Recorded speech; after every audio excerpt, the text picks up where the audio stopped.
Point to the logo on my chest and tell them, Slammy, ego, Slammy, ego, Slammy, ego, Slammy, hey. Hit it up hard, hit him with a strike. From the national anthem to the bottom of the night. I'm in Slammy, ego, Slammy, ego, Slammy, ego, Slammy, hey. You already know what's up. What's that? Another home run. We should know the job ain't done till we hold that trophy up. Hey. What's up, everybody? Welcome to episode 330 of the Talking Friars podcast and YouTube show. Ben Fadden here. So AJ Preller, he went on Buster Olney's podcast, Baseball Tonight. It's a ESPN podcast. And I just learned of this afternoon. And I guess he talked about Manny and Juan Soto and when those contract negotiations will start, or at least when will the Padres go talk to those two players? When will that begin? And so we'll get into that. There's audio of that I clipped, and so I'll play that for you. He also talked about Seth Lugo and what he wants Seth Lugo's role to be with the Padres, and Tatis and the position change. So covered a lot of topics there. And then I wanted to also ask the question to you guys, and you can put it in the chat here live on YouTube. What are you most looking forward to for FanFest this weekend on Saturday, if you're going? Because I don't plan on doing an episode on Friday unless some breaking news happens. So I just wanted to hit on FanFest in this show today, and just talk about, everything you need to know and what are you guys most excited for. So we'll get into that after I talk about AJ and his comments to Buster Olney that he made. I don't know if this was today. I think the podcast came out today, but Preller may have talked to Olney earlier in the week, and they just posted it today. ESPN just posted it today. But nonetheless, I assume it was sometime this week. And we'll start with Seth Lugo. AJ said that the Padres have committed early in the season to give him the chance to start. I mean, we kind of already knew that. Give him the chance to start, and if things don't work out, then they'll put him in the bullpen. That's pretty much what AJ said. Those aren't quotes, but that's pretty much what AJ told Buster. Is they agreed they're going to give him a chance to start spring training early in the season, and then if it's best for the team, then he'll move to the bullpen. Maybe they go acquire. Preller did not say this, but I'm just saying maybe the Padres go acquire another starting pitcher, and they have Nick Martinez as a starter, Musgrove, Snell, Darvish. So it just makes sense. 5-man rotation. That guy that they acquire goes and replaces Lugo in the rotation, and then Lugo goes to the bullpen. Maybe that's what happens. So Preller did say that. There's not a whole lot to expand on about that. It was expected, or those comments are expected. That's what we are expecting from Seth Lugo this year. I've said it numerous times. I think that Seth is going to have an impact on this team, whether that's in the rotation or the bullpen. I don't know. It's probably going to be both if I had to bet. If I had to bet, where is Lugo going to end the season? I think it's going to be in the bullpen over the rotation. I just don't think he's going to do it the whole year, but they're going to give him a chance to do it. Obviously, I hope that he works out in the rotation like that. That would be great, right? They need that starting pitching depth, but I don't see it working out consistently like throughout the entire season. So we'll see what happens there.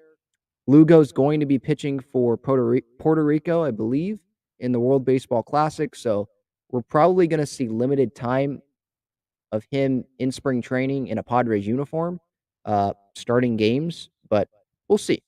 Buster Olney, by the way, looks like he just retweeted my tweet with the clip of his podcast. So that's pretty cool.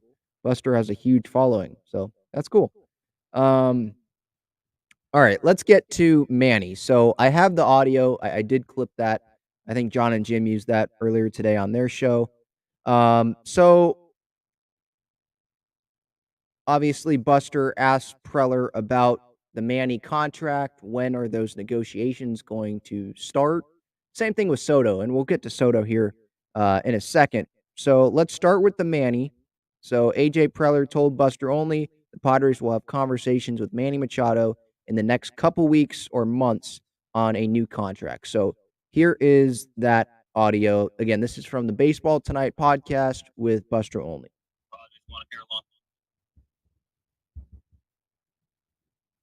It's loading.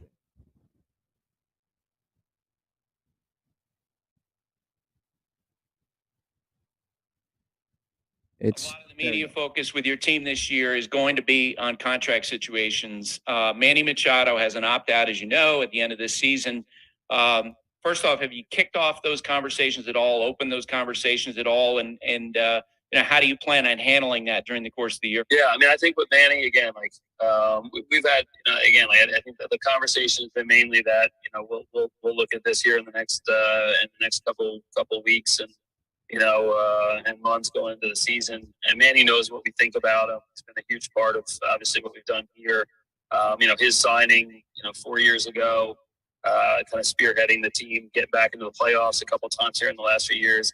He's, coming off another MVP type season. We want him here with the Padres. We want him here a long time, but he's under contract. So it's more of Manny's decision, honestly, kind of how this plays out with the opt-out at the end of the season. So I think what we've tried to do is just make it known that, we value and appreciate him. We're going to listen to what he wants to say, and then we'll kind of figure out what's best for everybody here going forward with the idea that we want Manny here. all right. So there you go. So there was a lot said there. I mean, the Padres, they want Manny here, right? We know that. That's great. Yay, they're interested in Manny Machado, who should have won MVP in the National League this past season. Like, that's not breaking news, right? I did think that it was interesting that AJ mentioned how pretty much the ball is in Manny's court. Like, the Padres, I think that's encouraging because this is what AJ's comments tells me is the Padres will give Manny the money. It's just in his court. Like, Manny has the opt-out. I think AJ means it in two ways. I think he means Manny has the opt-out, so literally it's his decision if he's going to opt out or opt in. But I think the Padres know that Manny's going to opt out. I think he also means it by saying it's, pretty much in Manny's court here. The ball is in his court. The second way is, well, we'll give him the money. We want Manny here. He knows how we feel about him. Does he want to remain a Padre for life and go into the Hall of Fame with that Padre cap, right? Like that, it's up to him. So that's encouraging. AJ could have meant it just as literally he has the opt out, so it's his decision, right? But he said in the next couple weeks here, they're going to have conversations with Manny. At least they're going to start that. So they're thinking about creating a new contract. I don't think it's going to be just conversations with Manny about, are you going to opt out or opt in? It's going to be about, we know you're going to opt out at the end of the season if we don't have a new contract. So let's get this rolling here. Let's have a conversation here. We want you long term. It's up to you. We'll give you the money. We'll make it work. Do you want to be here? How long do you want to be here? Let's work this out. So I found those comments from AJ interesting there. I found them positive, moving in the right direction. Timetable within the next couple weeks, next couple months, leading into opening day, into the season, when the Padres will talk with Manny about a potential new contract. And as I've said this all along, I think a contract gets done. I think Manny does be here with the Padres long term. I don't know when that's going to happen. I feel pretty good about it happening before opening day. Like, if the Padres are serious, like if Preller's telling the truth here, like they're going to have conversations with Manny in the next couple weeks. I mean, they're all going to be there on Saturday at Petco for FanFest. Wouldn't that be a great time to have conversations? When Manny's not signing autographs and talking to the media and stuff, go into AJ or Seidler's office and go talk. Like, that would be a great time, right? Manny stays late after FanFest and they start talking. That would be great. I joked the other day, I think a great time would be for them to announce it, at FanFest. Like, we're not hearing anything. Preller's like, yeah, next couple weeks we'll have a conversation, and then all of a sudden Manny jumps out, contract signed, Padre for life. Boom. That would be great, right? I don't see that happening, obviously. That's probably not going to happen, but that would be an amazing thing to happen, right? Petco would go nuts, right? All his teammates would be there. Like, that would be sick, but that's not going to happen. I do think a deal gets done. I don't want to say like, oh yeah, a deal's going to get done before opening day. Like just sitting here as a fan, I hope it does. I do think it. I don't think that the Padres allow this to um, get to that opt out decision. I think it either happens before the season or maybe the All Star break, kind of how the Musgrove. He was actually busy during the All Star break, but maybe it happens sometime during the season. I don't think Manny wants the contract talks to happen during the season. At least if I was a player, I probably wouldn't want that. Um, I don't. I don't know. I mean, if I was a player, yeah, I'd want to focus on playing. Um, and if we're talking about the Padres and their motivation, like, do you want Manny having another MVP caliber season and then wanting him to bump up that price tag even more from what it already is? Like, what is that price tag for Manny? Is it 300 million? Is it 330 million? Like, what is it? I think 300 million is fair for Manny. Give him, or I said earlier this offseason to give him a little more than Devers. So whatever Devers was, give him just a little bit more than that and say, like, we know you're a better player than Devers all around. We want you here for the rest of your career. Here you go.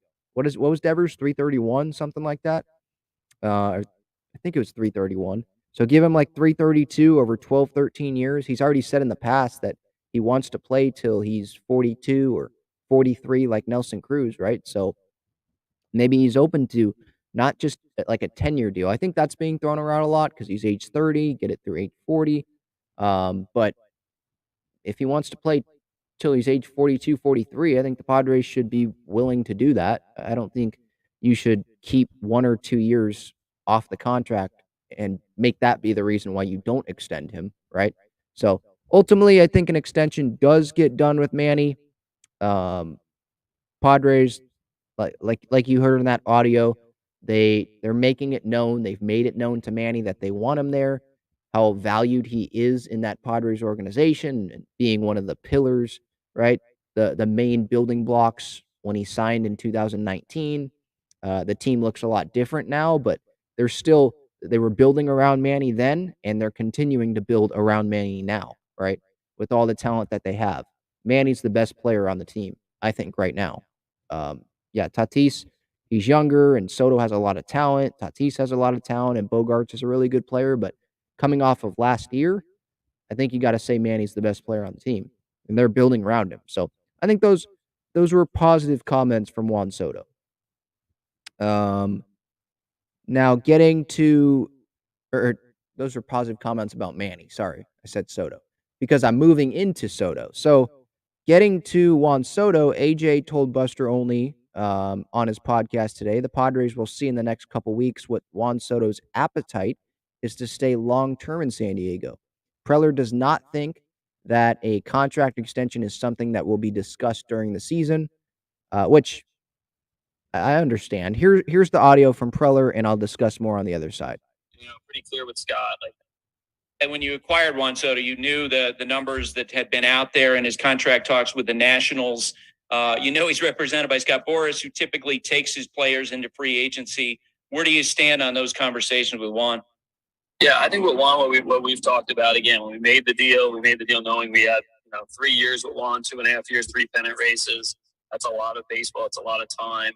But again, obviously, made a big trade, and I think we're going to explore everything we can to see, what his appetite is to stay here in San Diego. Pretty clear with Scott, that, hey, we want to make sure we round out the top. We look at addressing our current club and our current team. And, when we get into this time of year after the new year, we're going to start having these conversations and into spring training. It's not going to be something that we talk about really into the season, I don't feel like, but it'll be something here in the next couple of weeks. And again, similar to Mandy, we'll kind of see where it's at. It's a little different situation because obviously Juan, is with us under club control for the next couple of years, but we'll examine it, see what's out there. And, again, making that deal, you make deals for guys like that, with the concept of let's see if we can make him a Padre for a long time, and we'll have some more conversations here going forward in the next few weeks. All right, so there you go. Next few weeks, next couple weeks with Manny and Soto. So AJ there, he talked about how these two situations, they are similar, like the timetable, when they're going to talk with Manny, when they're going to talk with Soto about the appetite to stay in San Diego long term. So those timetables are similar, but the situations are not similar, right? As AJ said, like Manny is the priority here for the Padres. He should be. And I think the Padres think internally in that front office, the Manny extension, or Manny staying here long term, there's a higher chance of that happening than Juan Soto staying here long term. I think part of it's money. Manny is the one that is first up. So we're going to know if Manny's here long term before knowing if Soto is here long term, right? I would think. I don't think they're going to lock down Juan Soto after he's coming off a bad year for him, right? I don't think they're going to lock him down before Manny, right? I don't think that's going to happen. So I think they're going to be talking around the same time about extensions and how much Juan is looking for, how much is Manny looking for. But the Padres' priority, number one priority among those two, or as far as extensions go, is Manny. He's the priority. There's a higher percent chance of that happening. And with Juan, I think what we got from Preller was we're gonna see, if he, his appetite. So kind of like he said, I think he said this at the end of season press conference when Bomel was there next to him at Petco in front of the media. He was talking about how they're gonna check in this offseason and see what Soto's thinking, what Boris is thinking. I think with Manny, it's more than a check-in. It's not them checking in on, okay, Manny, do you want to be here? What is it going to take? Like, you have to ask those questions to, get a deal done, obviously. But it's going to be, okay, we're not here to just check in with you. How are things going? No, you're a free agent at the end of the year. That's how we're treating this.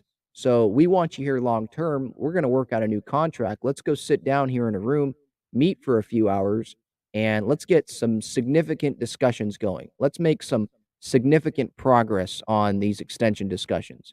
With Juan, I don't think there's going to be significant extension progress being made. I don't think it's as simple with Juan for the Padres to just go sit down with him and Boris and sit there and say, all right, by the end of these 3 hours, we're going to make serious progress here. They're going to talk, but it feels to me like Juan, unless the Padres offer him, I don't even know if $500 million is enough right now.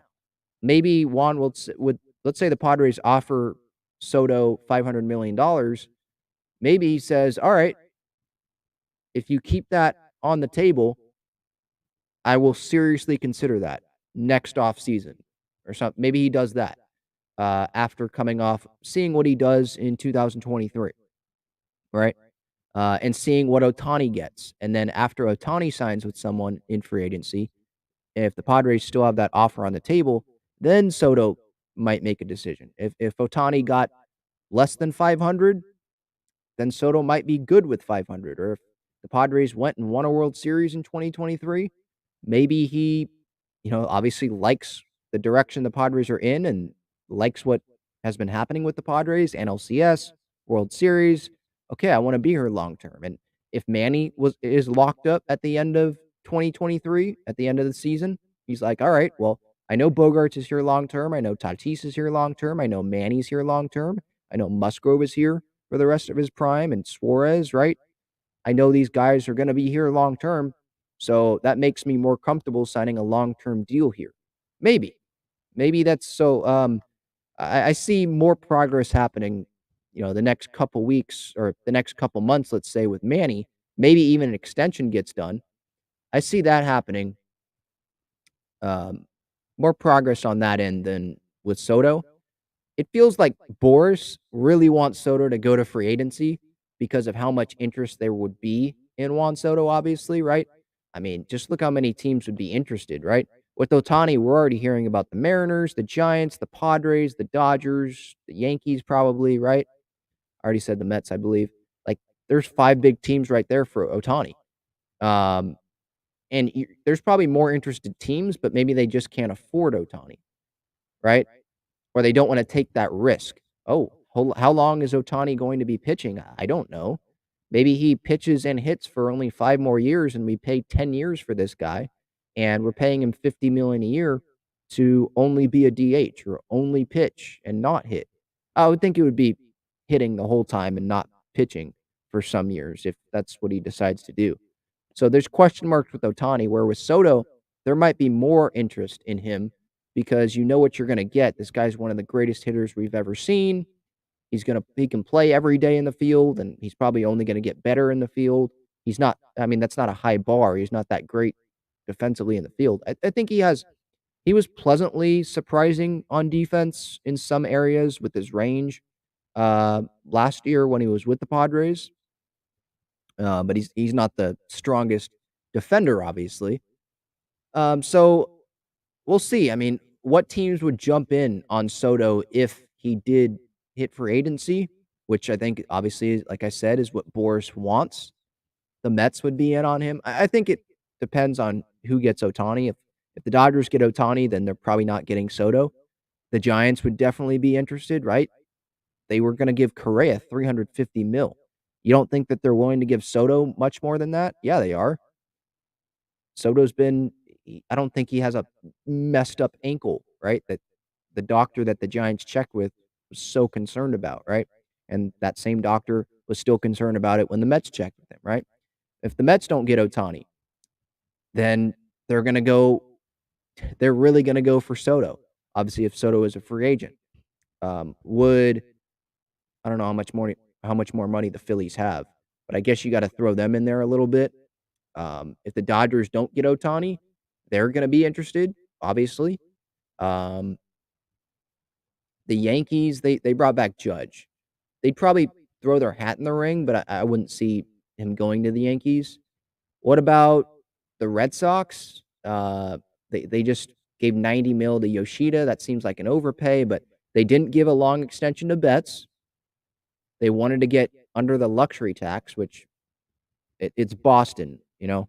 I get you have to reset at some point, but I didn't really agree with that decision. They didn't extend Bogarts. I know they extended Devers, but maybe they go after Soto there. What other teams? The Cubs have money to spend. I would think Soto wants to go to maybe the Cubs at the end of 2024. Maybe they're a World Series contender by then. You know, they brought in Dansby this offseason, but I'm just throwing out names there that might be, you know, in the money race for Soto if he does get what Boris wants, which is for him to go to free agency. It's clear. Boris, he wants all of his clients to go to free agency because he thinks that they're going to get more money in free agency than in an extension with that team because there are more teams bidding, and that will just elevate the price, right? So I know I'm all over the place here, but pretty much Manny, I'm more confident in something happening this year than Soto. Soto, I don't even know if an extension gets done with Soto. It feels like they want to go to free agency. And usually the player will maybe Soto doesn't want to go to free agency as much as Boris does. We don't know. But usually the player he has the agent for a reason, right?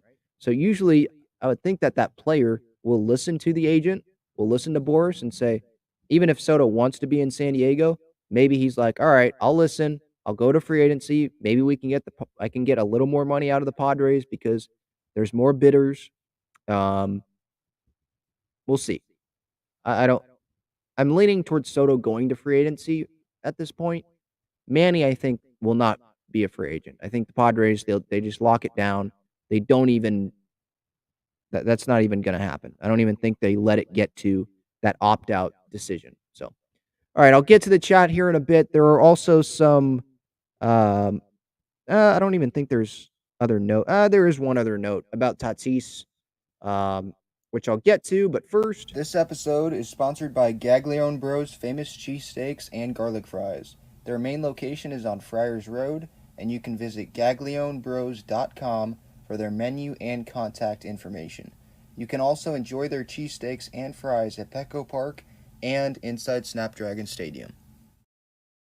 All right, I'm seeing here in the chat says Chris Archer to San Diego on a minor league contract. Is that true? Or is that just you wanting that to happen? I don't see anything about that. I don't see any Chris Archer deal. So maybe you just want that to happen? He eats innings? Maybe. I mean, I'd be open to that. It's a minor league deal. That's whatever, right? There's low risk, right? I don't know how much of a high reward that is. It feels like his best years are definitely behind him, but yeah, I'd be open to it. All right, getting to the Tatis thing.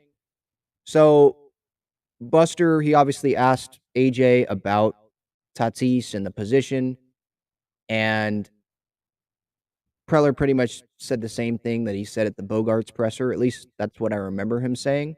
Was just when Bogarts came in, he's going to play shortstop. Like we let Tatis know that, and Tatis is intrigued by playing the outfield. He's going to play the outfield. I think that's pretty clear.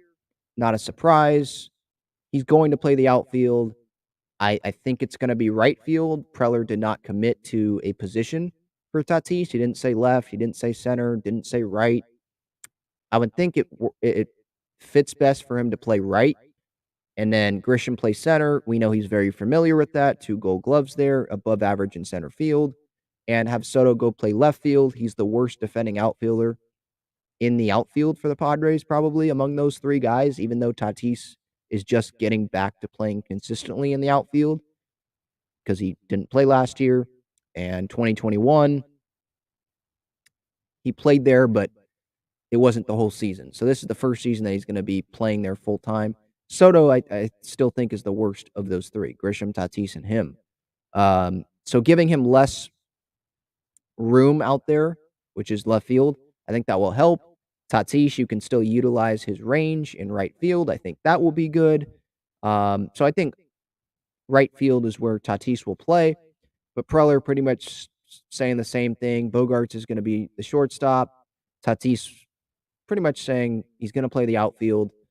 But he said that they have not committed to a position with Tatis yet. And that's understandable. I think Tatis is probably shagging balls in center and in right field right now at Petco, if I had to guess.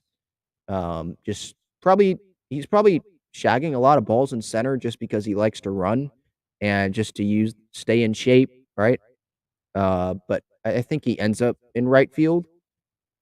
So yeah, that was pretty much the Tatis position thing. He said in the next couple weeks he's probably going to have. That's when Bob Melvin, the coaching staff, is going to nail down when or where Tatis is going to play and really discuss that plan with Toddy. So that's pretty much what Preller said to Buster Olney on the Baseball Tonight podcast. So there you have it.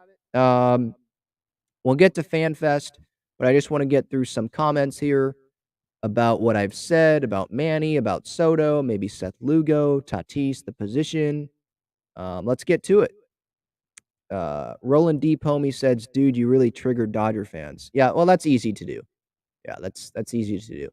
I think you're referring to on Twitter or on YouTube here when I posted about their FanFest and them charging fans for a selfie with Brusdar Graterol and Alex Vesia. I mean, I still stand by that. I think it's stupid that they're making fans pay money.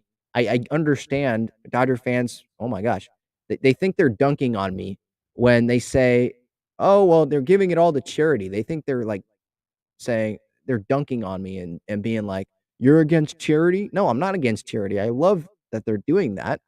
The Padres are doing that with the garage sale that they're going to do on Saturday.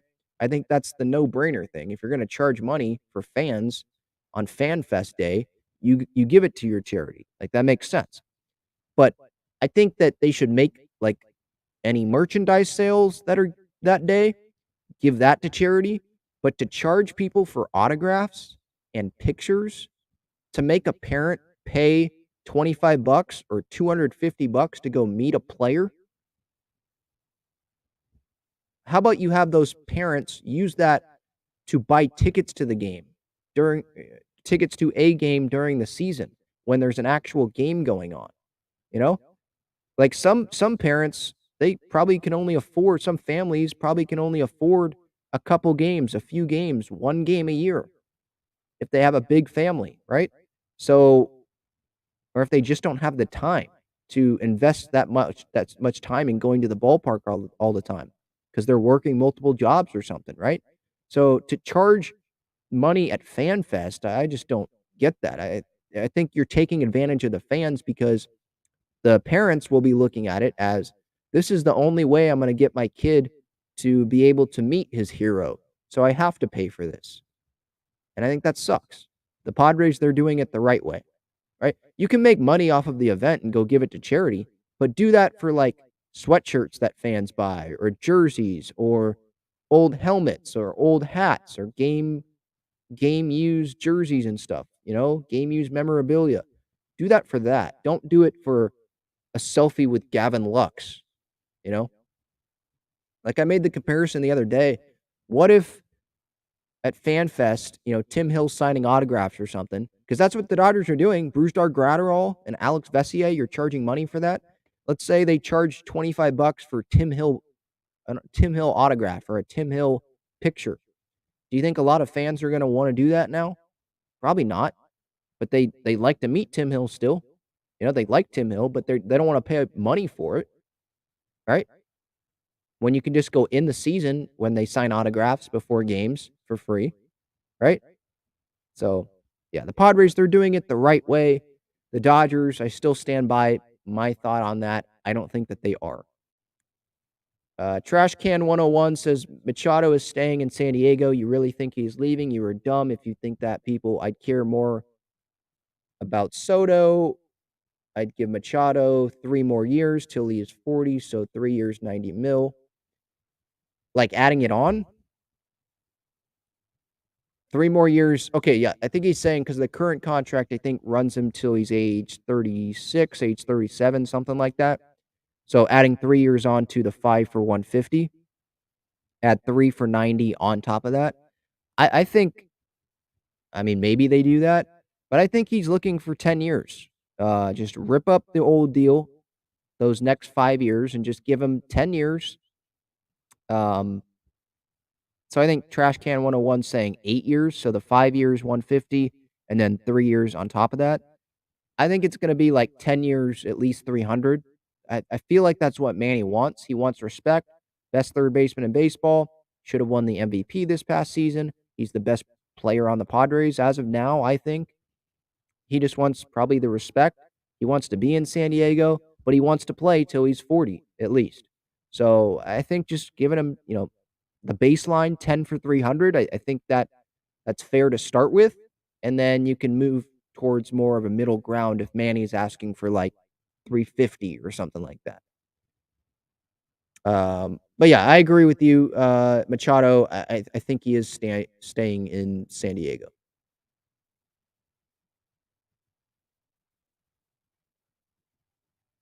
Fly God 97 says Padres should get the deal done before Manny's value goes even higher.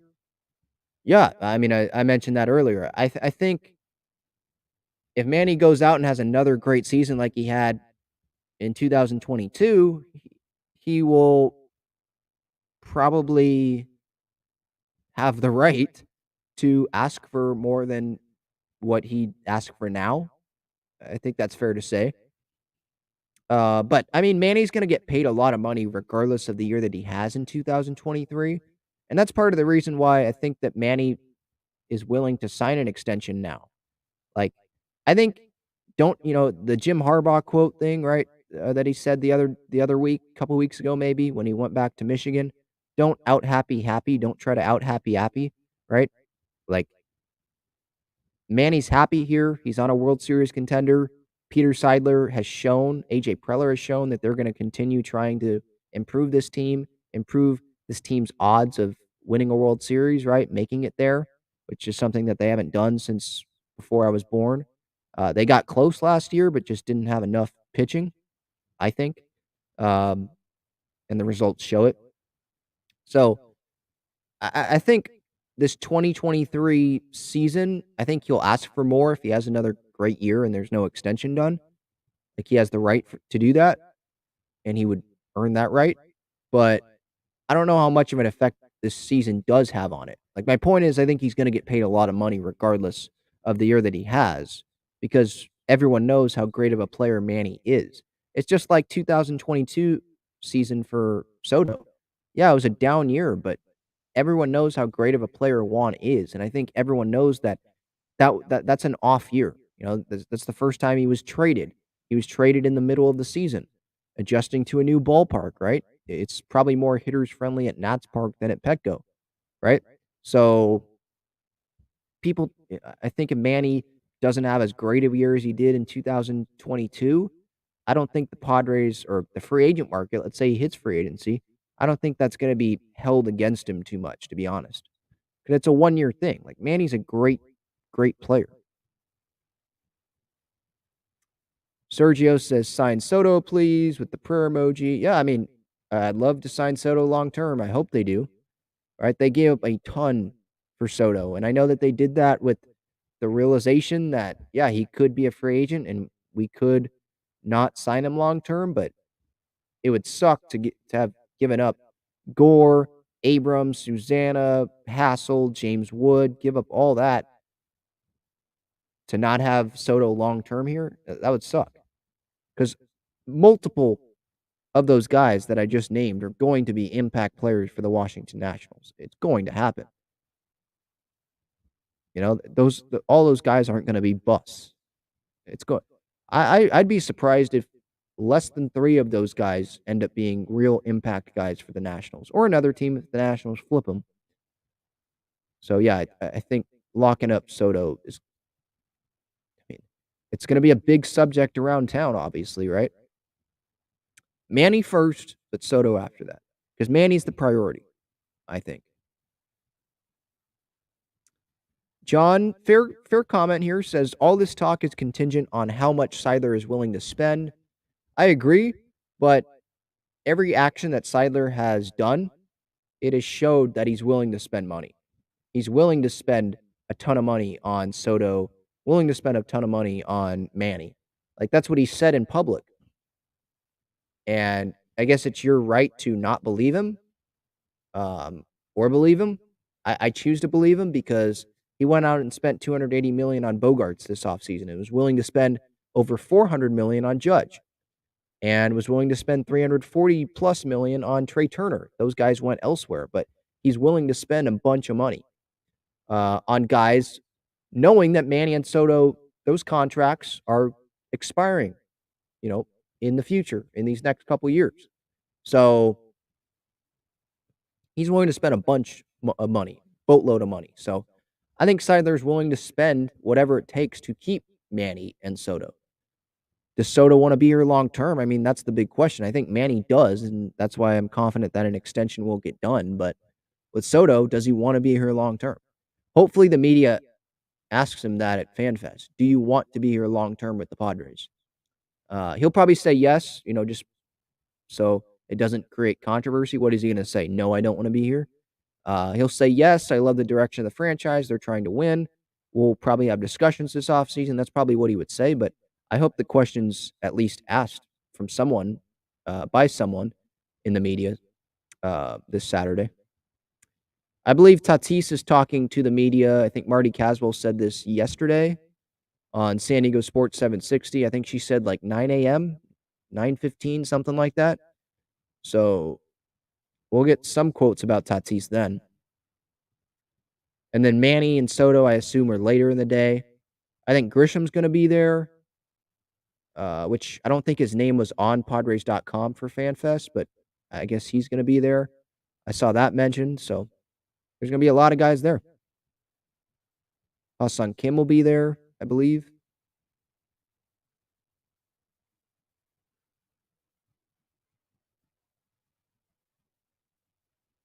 SDSU Man 1 says they shouldn't get mad at you Dodgers fans. Should be ticked off at the organization. Oh, let me rephrase how I say that. They shouldn't get mad at you. Dodgers fans should be ticked off at the organization for taking advantage of them. Yeah, I mean, I don't think Dodger fans, I haven't seen Dodger fans mad about this on social media. I'm sure some of them are because it's social media. Like, everyone complains about something. They find the negative thing about everything. But yeah, I think I agree. Dodger fans are being taken advantage of because the Dodgers know that those fans will pay hundreds of dollars to meet a player, right? Fans will pay $25 for a selfie with a player. Like, that's because that's their only option. They view it as their only option, right? You can't get it for free at that time at FanFest, so we got to pay for it. They're making Dodger fans pay $60 to hold a bat, like a game or a player bat. Like, seriously? These guys get dozens of bats probably in a year, and it's one bat, all right? So stupid. I understand it's going to charity, but you can have your jersey sales that day, your memorabilia sales that day go to charity, not a selfie with a player. I know I keep hitting on that, but I just they're not doing it the right way. It's about the fans. It's not take advantage of the fans day. It's Fan Fest. It's supposed to be about the fans.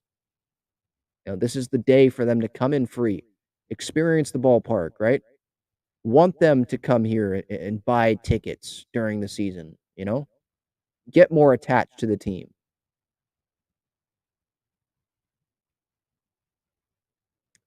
Trash Can 101 says, I'd pay my life savings to meet Tim Hill. SD legend. Yeah, you can meet him for free probably on Saturday. Fly God says, how many wins do you think the Padres will get this season? In the Athletic fan survey that I answered the other day, I believe I said 95 to 100. I think I picked that option. So I'll go with that, like 97 wins. I'd like it to be over 100, but there's questions about the rotation. We don't know if Tatis is going to be healthy the whole year, right? There's questions about the back end of the rotation. There's questions. I mean, every year there's questions with every team in baseball about what the health of the rotation is going to look like, right? It was great that Musgrove and Darvish stayed healthy last year, and Snell was healthy the second half of the year and in the postseason. But that's not a guarantee this season. We know that Musgrove and Darvish and I think Snell take really good care of their bodies. I know Musgrove does for sure. And we know Manny takes really good care of his body. But what if he has an injury this year? What if Musgrove has an injury that he can't just rehab for 9 games and come back from? What if it's more of a serious injury? Well, then that win total is probably going to go down, right? Than what the Padres' projected win total will be. The FanGraphs Zips projections, they'll probably come out sometime in spring training. I think that's when they come out, or at least sometime before spring training, like in the next couple weeks. So stay tuned for those. I say 97 right now, but that's just me throwing a number out there. Anyone that projects a win total right now, the roster's not going to be the same before when the trade deadline ends, right? It's just not. With AJ Preller, it's not going to be the same roster, right? There's going to be people called up. There's going to be injuries that we're not taking into consideration right now. I'm just throwing a random number out there. All right.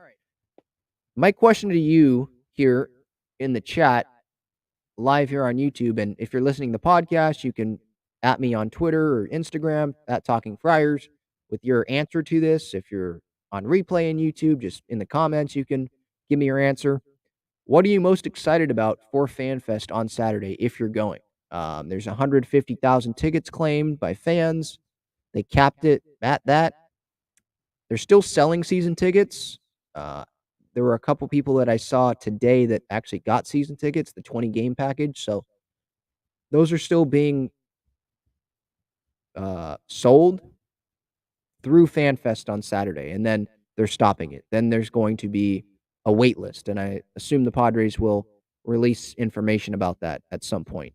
But yeah, get me your answers in about what you're most excited for FanFest, and I'll get to the rest of the comments here. Mike says, I think Grisham hits at least 250 this year with the shift gone. That would be nice. Yeah, I mean, I would definitely take 250 from Grisham. I would take 250 with 20 bombs. Yeah. Play great defense as like the 9 hitter or the 8 hitter, wherever they want to put him in the lineup. Yeah, I'll take that all day, Mike. Chris, I think he's joking here. I hope he is, because if he isn't, then that means someone got hurt. Chris says this will be Brandon Dixon's season. Mark my words. Yeah. I don't even know how much time he's going to be on the big league roster. Um, when Tatis comes back, is it Azokar going down, or is it Brandon Dixon going down, or do they choose to go with Eggy Rosario over Brandon Dixon? We'll see. He'll be on the roster at some point if he's not traded. I don't even think there's a whole lot of interest in Brandon Dixon. Hopefully it's Brandon Dixon season, like maybe he turns into the Jorge Alfaro, like with walk-offs, if they have him pitch hitting for some reason. But I don't want it to be Brandon Dixon season because an injury happens, if that makes sense, right? Chris is kidding, I'm sure, but good comment. Devin here says, should we be concerned about the health of Soto? I'm not concerned about that right now. Obviously, something could happen during a game where he turns an ankle or he experiences discomfort in the batter's box or after throwing a ball into the infield. But right now, no. He just posted a workout video, looks good. He's obviously working his butt off, it looks like. Has he had a lot of injuries in his career? At least that have affected him on the field? I don't think so. I know he slumped last year, so maybe Devin's thinking, was he hurt a little bit last year and just didn't tell us? Um, but if you look at the games played, so 2022, 153 games, 2021, 151 games, 2020 was a short season, 2019, 150 games, 2018 was his rookie year, so he placed second in the rookie of the year, 116. So if you look at the last 3 full seasons, he's played at least 150 games. So I would not be concerned about Juan Soto's health. He's one of those guys that we should not take for granted in terms of them playing every day, posting every day. Manny's one of those guys. Crony is one of those guys. Soto is one of those guys. Ha-Sung Kim plays a lot as well, almost every day, it feels like, right? So those are guys that have stayed healthy and they post. So don't take those guys for granted, definitely. Bogarts, he's another guy that usually stays healthy. So I think we'll appreciate him posting every day this season. So, yeah, that's my answer to that, Devin. MCC951 with a question here. Will you be going to spring training? I have not made plans on that yet. I don't know. The World Baseball Classic Team USA plays in Arizona, so maybe that's a good time to go, but I haven't made plans. We'll see. We'll see what happens. I do have school starting back up, so we'll see. Trashcan 101 says Snell is going to have a Cy Young-like season like Robbie Ray, but because he wants to be paid. That's a factor as well. I know Snell has had slow starts in the first half, and he's ramped up in the second half of the season, and he was pretty good, I thought, in the postseason. He didn't go long in that Mets outing in the wild card series, but the Dodgers series, I thought he pitched better. I forget what he did in the Phillies series, but he pitched better. I'll say that. Game 2 against the Phillies, got in a hole, but then kept it there. So that was good to see. Him keeping the score there and not making it worse. That's what I meant. And a lot of those were like dink and dunks, right? And Soto lost the ball in the sun. It wasn't because of Snell like totally sucking, like Clevenger, right? Or Shamanaya in the second inning that Bomel put him out there in game 4 of the NLCS, right? But yeah, I could see Snell being motivated because he wants to get paid. It is a walk year. I don't know what the odds are of the Padres bringing him back. From me, my standpoint, I'm like, I want Blake Snell to have his best season ever. It is hard because I know he won the Cy Young that year with Tampa, but have his best season ever, definitely best season in a Padres uniform, and then go get paid in free agency, whatever. But I care about this year, right? We can't control if he comes back as a Padre in 2024 and beyond. So just go have his best year possible, stay healthy. If he has his best year possible, that means that he's a really, really great starting pitcher for the Padres. And that will help the Padres win games, right? Imagine if he could be that Blake Snell guy that we saw against the Cardinals that one night when Pujols was at Petco attempting to get to 700 and he didn't get there. He never hit a home run at Petco last year, which was great. He did it at Dodger Stadium against the Dodgers, which cool. I think he hit 2 home runs in that one game. First 2 at-bats. So, and he struck out 13 that game. Snell did, had a no-hitter going into the 7th. I'm not expecting that every time out, but to have like that level of dominance, a couple hits here and there, but to be dominant like that would be huge for the Padres, right? And him just staying healthy will be huge because of the questions of the depth at the back end of the rotation right now, right? Drew says, we are blessed to have Seidler, the true MVP. That said, Mr. Seidler, let's make this happen. Soto, $500 million for 15 years. Machado, $270 for 9 years on top of the 1 year he has left. So that, well, what age would that take? Would that take Machado through age 40? I think it would. 9 years for 270. So that's like the 10 for 300 that I said earlier, but just not 10 years. Say 9 for 270, the same AAV, same average annual value. I don't know. I don't know if Machado's okay with 9 years and not getting to 10. I don't know if he wants to play till age 42, 43. He said that, but does he really want to do that? We'll see. I think he wants another 10 years in this next contract after 2023, so not including 2023. Just give him another 10 for 300, and he gets 450 combined with the Padres the first 5 years. I don't know if it's spread evenly, but I'm just spreading it 150 for the first 5 of this $300 million contract because it's 150 for the last 5 if he opts in. He's not going to, but I'm just saying that's what it would be. And then give him 300 for the next 10 years, the last 10 years of 15.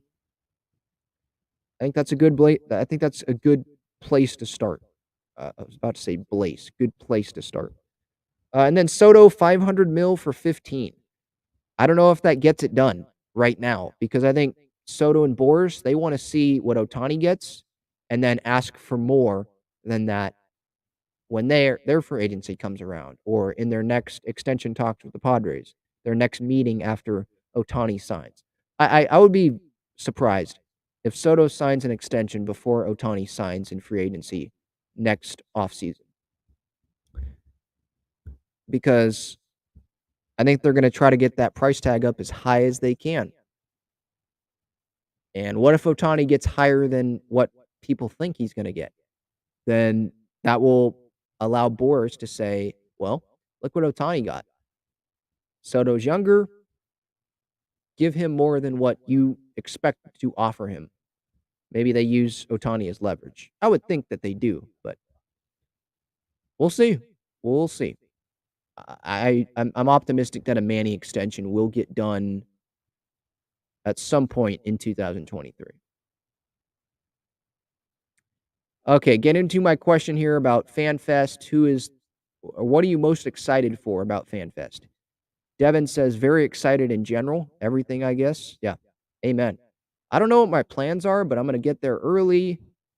I don't know if I feel like standing in line for autographs and stuff because it's going to be packed, probably 100,000 people there. But there's going to be plenty to do, a lot to do. So we'll see.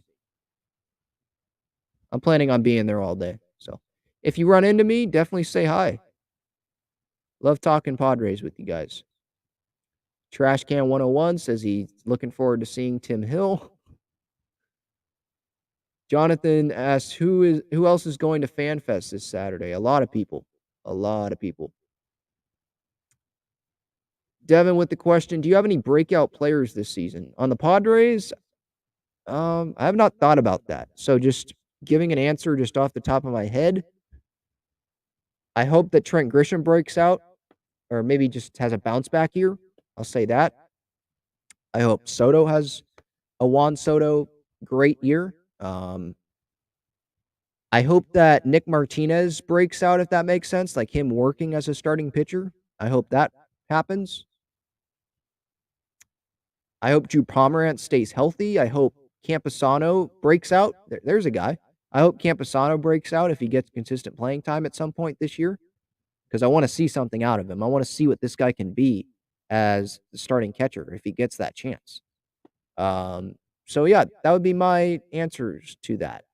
Not looking through the whole roster, but those are just guys that stand out to me. I'd like to see Seth Lugo work in the rotation, but if he doesn't, I know what he can be in the bullpen, and that's a impact reliever, like a 7, 8, sometimes ninth inning reliever. There's plenty of arms in that bullpen, but I'm just saying that's what he's done in the past with the Mets, right?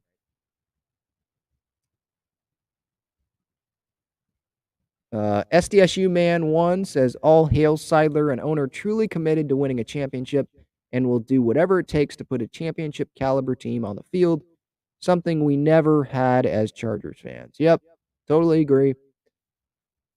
Definitely not a Chargers fan. I'm a fan of, well, the Vikings because I have family, in Minnesota, and I'm also a fan of anyone that's playing the Chargers, Yeah. I hate the Chargers, but this is a Padres show, so getting back to the Padres, I agree. All hail Seidler, owner who's truly committed to the city of San Diego. There was a story about him being like the person of the year or something like that in the Union Tribune earlier this offseason, about him taking like midnight walks and really caring about the homeless, getting that fixed.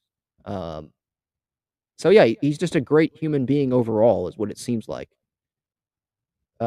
Trash Can 101 says, you look like Jake Cronenworth. Do you think Cronenworth will take a step forward and become a stud? Well, I have had people say that I look like Jake Cronenworth, and when I met him last year, before one of the games, I got a lot of, you look like his brother.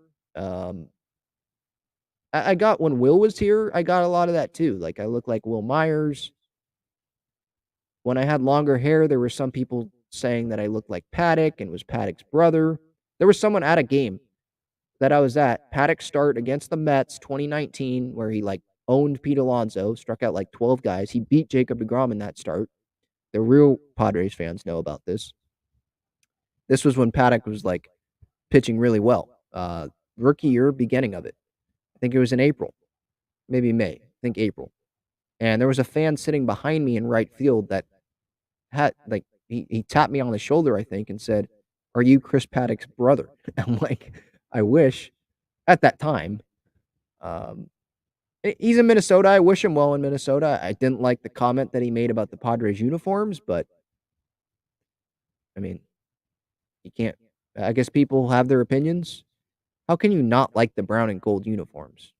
I know he was just trying to appeal himself to the Twins fans, so Twins have great uniforms, blah blah blah. But you didn't have to say that about the Padres uniforms. I love the Padres unis.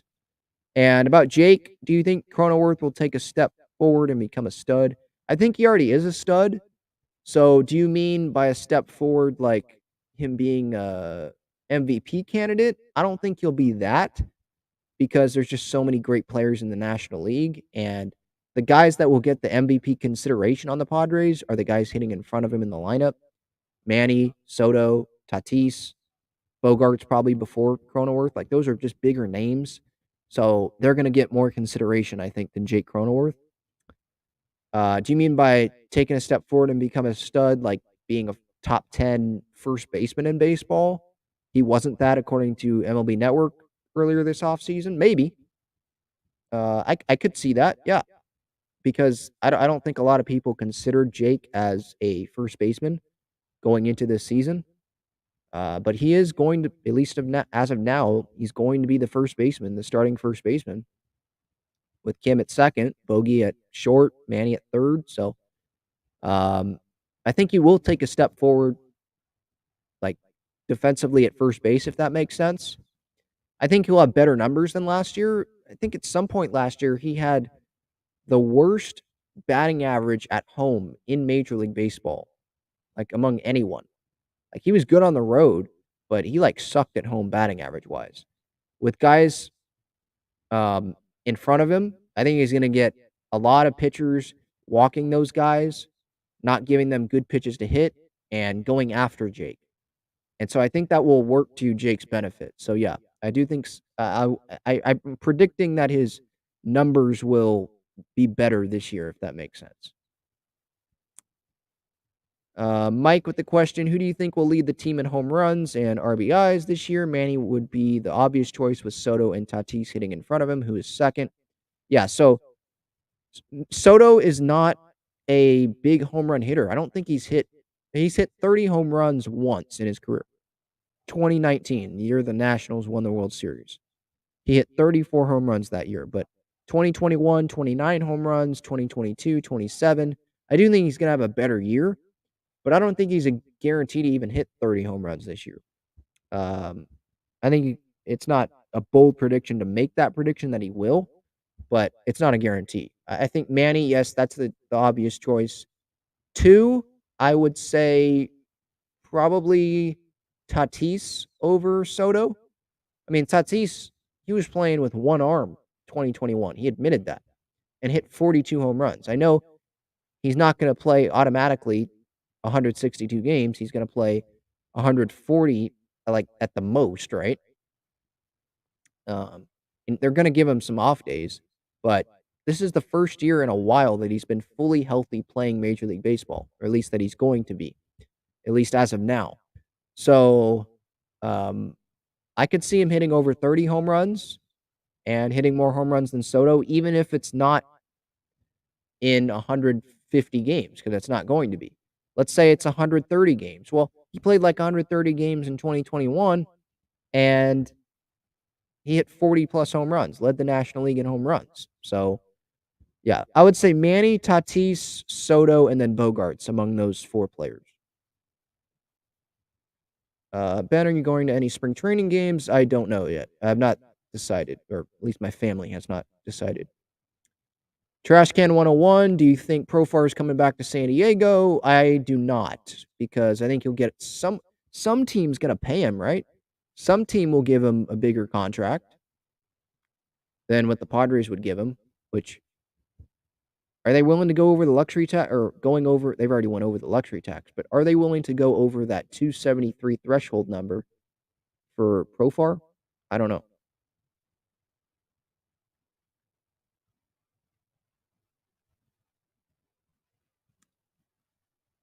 Devin here, what do you think, or who do you think the Padres' rivals would be? I mean, they're already rivals right now with the Dodgers. Dodger fans might not want to say that. So a lot of Dodger fans, I think, have already admitted that it is a rivalry. They finally conceded that. Like, yep, it's a rivalry. But some just continue to be in denial. Oh, we won the division every year for like the last decade, and yeah, that's true. But come on, how can you deny that this is not a rivalry now? You know, the Padres beat you in the postseason, right? They arguably have a better team than you. LA, San Diego, the proximity, Dodger fans going to Petco. More Padres fans, I think, are going to Dodger Stadium nowadays. Like the Sunday night baseball games, a lot of Dodger Padres games are on Sunday night baseball. It seems like every year now that they increase the number of those. It's the best rivalry in baseball, probably right now. I mean, maybe not. Maybe it's like one of the NL East rivalries, Mets Phillies or Mets Braves or Phillies Braves, because those are going to be really good teams this year. Yankees Red Sox just doesn't really. I'm a baseball fan, so I love Yankees Red Sox, but the casual fan, it's not really a great. It just doesn't stand out as a great rivalry anymore. I don't think.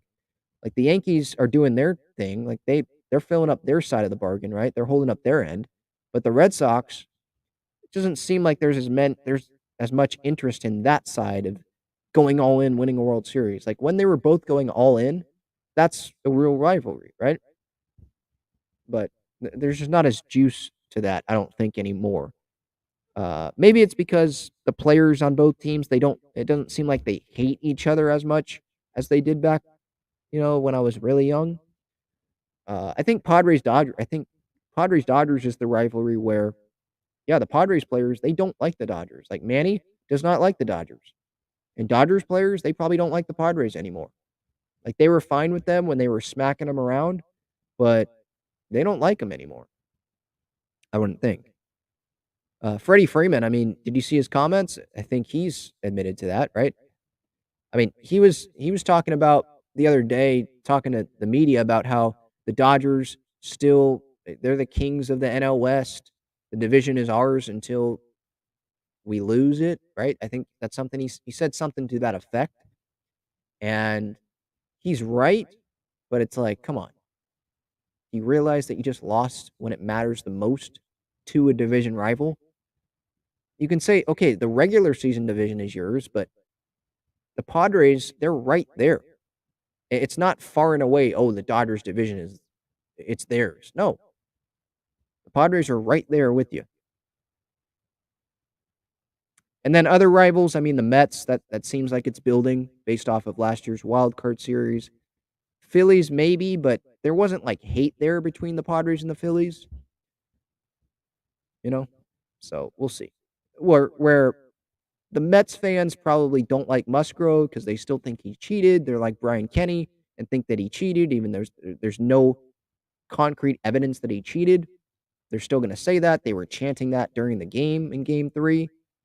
And us Padres fans, we don't like Buck Showalter, right? Because he was checking Musgrove's balls in the first inning, the balls he was throwing. And then he went out there and had the umpires check his ears and check his whole body, essentially. So, yeah, I'm not a big fan of the Mets. So that would probably be the second one. Padres Giants, I get maybe there's a rivalry there, but they're not as good of a team as the Mets and the Dodgers are. Colton with the question, will you be at FanFest? Yes, I will be at FanFest pretty much all day. That's my plan. Devin, do you like Jazz Chisholm as the MLB The Show video game cover? I'm fine with it. I think I would have went with like Julio Rodriguez if they were going to go with this young player like that.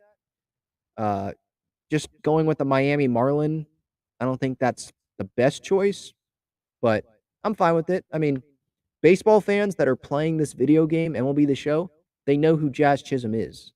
At least they should. He's a really good player, talented player. I know he dealt with injuries last year. He didn't play in the All-Star game, but baseball fans know who this is. So, yeah, you could say that they could have went with a better pick, but I'm fine with that pick. The MLB The Show cover, it's not always about who's the best player in the league. It's about who's, this young player that appeals to the younger audience, those that play video games. I don't play video games, but who is the best guy to appeal to my age or 24-year-olds, people that still play video games. I'm not 24, by the way, but I'm just saying, like, that range of people. What player is going to appeal to them and get them excited about this game, right? And Jazz works, I think. He's one of those players that has a personality. Like, putting Paul Goldschmidt on there doesn't make sense, right? All right, Talking Friars, episode 330. Thank you so much for watching and listening. I'll be at FanFest on Saturday. Hopefully I see a lot of you guys there. It's going to be packed. It's going to be a great day. Covered a lot here. Lugo, Tatis, Manny, Soto, Preller, his comments to Buster Olney. Thank you, everyone, for tuning in here on this Thursday night. Go Padres. Have a great rest of your night, or a great Friday or Saturday, whenever you're listening or watching this. See ya.